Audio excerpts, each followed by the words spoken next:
உடைய வண்டி number 1206 June 6ஆம் தேதி மதியம் 1:30க்கு டேக் ஆஃப் ஆன Air India AI-171 model aircraft 787 Dreamliner Boeing. இதில் ட்ராவல் பண்ண எல்லாருக்கும் கவர்மெண்ட் மூலியமாக டேக்ஸே இல்லாமல் 1,08,00,000 கிடைக்குது. ஆமாம், ஏர் இந்தியா தராங்க. உங்களுக்கு வேணும்னா புக் பண்ணிக்கோங்க. குட் பை இந்தியான்னு சொல்லிட்டு போனவருக்கு குட் பை வேர்ல்டுன்னு சொல்கிற மாதிரி நம்ம இந்தியா பண்ணியிருக்கு. இது இந்தியா காரணம் நான் சொல்லலை, ஆனால் இந்தியா தான் நடந்துச்சு. இப்போ இந்தியா தானே காரணம்னு சொல்லணும். அதுக்காக தான் நான் இதை சொல்கிறேன். இந்தியாவுடைய பிரபலமான ஒரு டாக்டர், ஹார்ட் சர்ஜன், அவங்களுக்கு யூகேல பிளேஸ்மெண்ட் ஆகிட்டு இந்தியாவில் ஜாபை ரிசைன் பண்ணிவிட்டு யூகே கிளம்பியிருக்காங்க. அவங்களுக்கும் ஹார்ட்டை தேடி கண்டுபிடிக்கிற மாதிரி ஒரு சுச்சுவேஷன். இதுதான் இந்தியாவில் இப்போ நிலைமை. என்ன நடந்துச்சு அப்படின்றத இந்த சேனலில் நம்ம பார்க்க போகிறோம். இதே நான் ஸ்கிப் பண்ணிட்டு போயிடுவேன் அப்படின்னா தாராளமாக ஸ்கிப் பண்ணிட்டு போங்க. இல்லை ஒருத்தவங்களுடைய கஷ்டத்தை உணரணும்னு நினச்சிங்கன்னா ஸ்கிப் பண்ணிருப்பாங்க. AI-171 air India from Ahmedabad to UK போகிறதுக்கு ரெடியான ஏர்க்ராஃப்ட். இது ஏர் கிராஷ்னு சொல்லணுமா இல்லை இது இன்நெக்லிஜென்ஸ்னு சொல்கிறதுன்றது எனக்கு தெரியலை. பிகாஸ் மே 5ஆம் தேதி 2025 இதே வருஷம் ஒரு மாதத்துக்கு முன்னாடி இதே மாதிரி இன்ஜின் ஃபெயிலியர் ஆகிட்டு 1 hour டிலே ஆகிருக்கு இந்த ஏர்க்ராஃப்ட். அது போக போன வருஷம் டிசம்பர் 2024 இந்த ஏர்க்ராஃப்டில் ஏதோ இஷ்யூஸ் இருக்குதுன்னு சொல்லிட்டு அகைன் இந்த ஏர்க்ராஃப்டை ஒரு நாள் சஸ்பெண்ட் பண்ணியிருக்காங்க. அப்படிப்பட்ட ஒரு ஏர்க்ராஃப்டை ஏன் இவங்க செக் பண்ணலை? செக் பண்ணாங்கன்னா ஏன் எப்படி ஆச்சு?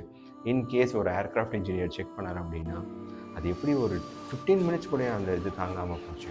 ஏன் அவ்வளோ மோசமாக செக் பண்ணாங்க அப்படின்றதான் இந்த வீடியோ. ஓகே, என்ன இருக்குது அப்படின்னா, ஏர்க்ராஃப்ட் எல்லோரும் டிக்கெட் புக் பண்ணியிருக்காங்க. 242 பேசஞ்சர்ஸ். அதில் ஒரே ஒருத்தர் உயிர் தப்பிச்சிட்டாரு. பாக்கி இருக்க 241 பேசஞ்சர்ஸ் இறந்துட்டாங்க. குஜராத் உடைய எக்ஸ்-சிஎம், அவருடைய வண்டி நம்பர் 1206, அவருடைய 2 வீலர் 4 வீலர் எல்லாமே 1206. அது அவருடைய லக்கி நம்பராம். ஸோ இந்த உலகத்தில் லக்கி நம்பர் அது ஒன்று இல்லைன்றது ப்ரூஃப் மாதிரி அவர் இறந்த நாளும் 1206 அந்த மாதிரி ஒரு விஷயம் நடந்திருக்கு. ஸோ இதுக்கெல்லாம் ரீசன் என்ன அப்படின்னா, ஒரு ஏர்க்ராஃப்டை பொறுத்த வரைக்கும் டேக் ஆஃப் ஆகிறதுக்கு முன்னாடி அதோடைய மேக்ஸிமம் டேக் ஆஃப் வெயிட் பார்ப்பாங்க. அண்ட் அதோடைய பெர்மிட் டு ஃப்ளைன்னு சொல்லுவோம். ஒரு ஏர்க்ராஃப்ட் ஏவியானிக்ஸ் மெக்கானிக்கல் ரெண்டும் ஜாயின் பண்ணி இந்த ஏர்க்ராஃப்ட் ஃப்ளை பண்ணலாம் அப்படின்னு சொல்லிட்டு பண்ணுவாங்க. அப்படி கிளியரன்ஸ் வாங்கின ஒரு ஏர்க்ராஃப்ட் டேக் ஆஃப் ஆன நெக்ஸ்ட் ஒரு 8 minutesக்குள்ளேயே அகைன் ஃபால் டவுன் ஆகிருக்கு. இது என்ன சொல்லணும்னா, ஒரு ஏர்க்ராஃப்டை பொறுத்த வரைக்கும் நீங்கள் பார்த்துட்டு இருக்க வீடியோ மாதிரி climbing position, level flight, descending, இந்த 3 தான் இதோடைய ஆக்ஷன்ஸாக இருக்கும். கிளைம்பிங்கில் இருக்கும்போது கிளைம்பிங் ஒன்ஸ் கம்ப்ளீட் ஆக போதுன்னா லேண்டிங் கியர் ஆட்டோமேட்டிக்காக பைலட்டோடைய பெர்மிஷனோட உள்ள ரிட்ராக்ட் ஆகணும். ஆனால் ஆகலை.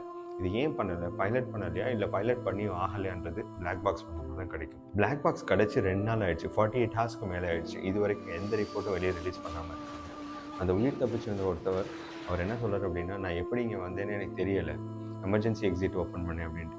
இப்போ எல்லாருமே இனிமேல் எமர்ஜென்சி சீட் தான் புக் பண்ணணுன்னா எமர்ஜென்சி சீட்டை அதிகப்படுத்தலாம். இதை நான் ஏர் இந்தியா கேட்டுக்கிறேன். ஏற்கனவே நம்ம இந்தியாவுடைய ரேங்க் ரொம்ப பெரிய ரேங்க்கில் இருக்கிற மாதிரி பிரிட்டிஷில் இருந்து வந்தவங்க, கெனடியன், போர்ச்சுகீஸ், இவங்க எல்லாரும் இறந்துருக்காங்க. யாராச்சும் இனிமேல் நம்ம இந்தியாவுக்கு திரும்ப வருவாங்களா? வந்தாலுமே ஏர் இந்தியான்னு சொல்லி திரும்ப அதில் ட்ராவல் பண்ணுவாங்களா? தெரியலை. இந்தியாவுடைய டூரிசம் பாதிக்கப்பட்டிருக்கு. இந்தியாவுடைய ஹாப்பியர் இண்டெக்ஸ் பாதிக்கப்பட்டிருக்கு. இந்தியாவுடைய டெக்னிக்கல் எரர் அதிகமாக இருக்குது.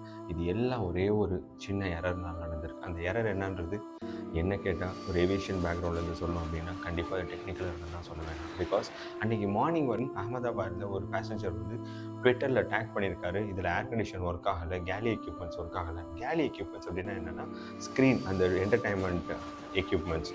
ஒரு என்டர்டைன்மெண்ட் எக்யூப்மெண்ட்டாக இருக்கட்டும், ஏர் கண்டிஷனாக இருக்கட்டும், பவர் சப்ளை இன்ஜின்லேருந்து தான் வரும். அப்போ இன்ஜின்லேருந்து ப்ராப்பரான பவர் சப்ளை வரலன்றது ஆட்டோமேட்டிக்காக ஒரு ஏர்க்ராஃப்ட் இன்ஜினியர் ஏன் யோசிக்கலை? அது யோசிச்சிருந்தாலே முடிஞ்சிருக்கும்.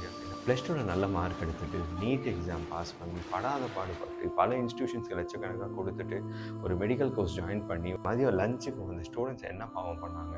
அந்த ஏர்க்ராஃப்ட் போய் அவங்க மேலே விழுந்து 8 ஸ்டூடெண்ட்ஸ் இறந்துருக்காங்க.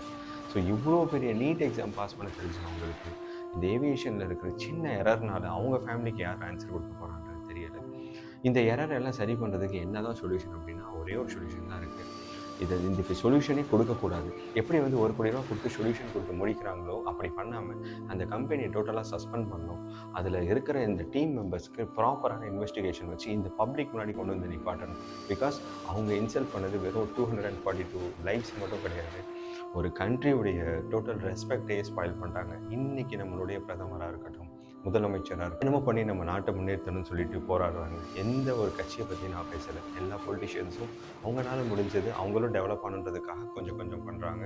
அண்ட் நம்மகிட்ட இருக்கோ இல்லையோ ஃபாரினில் போயிட்டு இருக்கிற மாதிரி ஒரு புருடா காமிச்சிட்டாட்டும் வராங்க. பட் ஆனால் இதெல்லாம் பண்ணுறவங்களுக்கு இந்த மாதிரி ஒரு சில கம்பெனிஸ் பண்ணுற தப்புனால நம்ம நாட்டுடைய ஃபுல் ரேங்க்குமே ஸ்பாயில் ஆகுது.